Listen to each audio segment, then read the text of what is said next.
it, because you have to keep the straits flowing. With all of that, it affects other countries much more than it does the United States. It doesn't really affect us. We have so much oil. We have tremendous oil and gas, much more than we need. We have Venezuela now as our new partner, great partner. They've worked out so wonderful. We're working with the administration, the president, and it's a massive source of oil, gas, everything.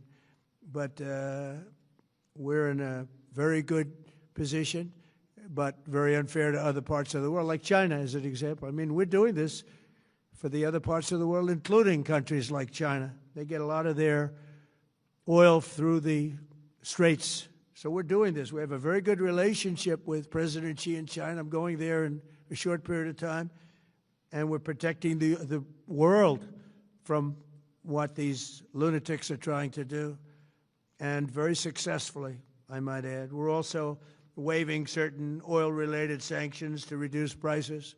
So we have sanctions on some countries. We're going to take those sanctions off till this straightens out. Then who knows, maybe we won't have to put them on. There'll be so much peace. But when the time comes, the U.S. Navy and its partners will escort tankers through the strait if needed. I hope it's not going to be needed, but if it's needed, we'll escort them right through.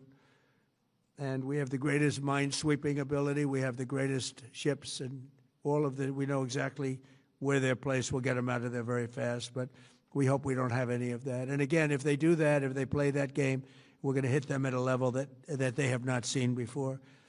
So we're winning very decisively. We're way ahead of schedule. Our military is the greatest in the world, with the greatest equipment and the greatest people in the world. Nobody's ever seen anything like it. Iran's a very powerful country. They were going to take over the Middle East. If we did not hit them, they were going to take over the Middle East. They had thousands and thousands. Since their last hit, they had thousands and thousands of missiles and everything else. Most are now destroyed. But they were going to take over the Middle East. Those weapons were aimed at Middle Eastern countries that had nothing to do with this. They were going to take over the Middle East, and they were going to try and destroy Israel. So we stopped it with good timing, and we're very proud to be involved in this, and it's going to be ended soon. And if it starts up again, they'll be hit even harder. Thank you very much for being here. Go ahead. Any questions? Thank you so much. Go ahead. Do you approve of Iran's new supreme leader? And secondly, can you tell us more about your call with Russian President Vladimir Putin today? Yes. What did you discuss? Yes, I had a very good call with President Putin. We had a lot of people on the line from our side, from his side. We were talking about Ukraine, which is just a never-ending fight. And look, there's tremendous hatred between President Putin and President Zelensky. They can't seem to get it together. But I think it was a positive call on that subject. And we obviously talked then about the Middle East. And he wants to be helpful. I said, you could be more helpful by getting the Ukraine-Russia war over with. That would be more helpful. But we had a very good talk, and he wants to be very constructive. Yeah, please. Yeah, please. Thank you, Mr. President. On Iran, you called it an excursion. You said it would be over soon. Are you thinking this week it will be over? No, Are you talking but soon. about days? I think soon. Okay, and with respect Very to... soon. Look, everything they have is gone, including their leadership.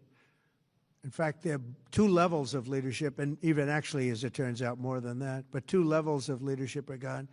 Most people have never even heard about the leaders that they're talking about. So it's obviously been very, very powerful, very effective. With respect to Cuba, you said that Cuba wants to make a deal. Yes. What would the United States get in return for that, and why should Americans trust Marco Rubio to negotiate it? Well, Marco Rubio is doing a great job. I think he's going to go down as the greatest Secretary of State in history. Look at what we've done as a presidency. Look at what we've done as an administration. They trust Marco, and so do the American people trust. He's been successful no matter where he's been. He also speaks the language, which is always nice and always helpful. But he's dealing, and it may be a friendly takeover. It may not be a friendly takeover. It wouldn't matter, because they're really in they're down to, as they say, fumes. They have no energy. They have no money. They're in deep trouble on a humanitarian basis. And we don't want to see that, but they were very, very bad to a lot of people, as you know, and a lot of people living the Cuban-American vote, which I got at record levels. Very important. Those people are very important to me. I know what they went through. They went through hell.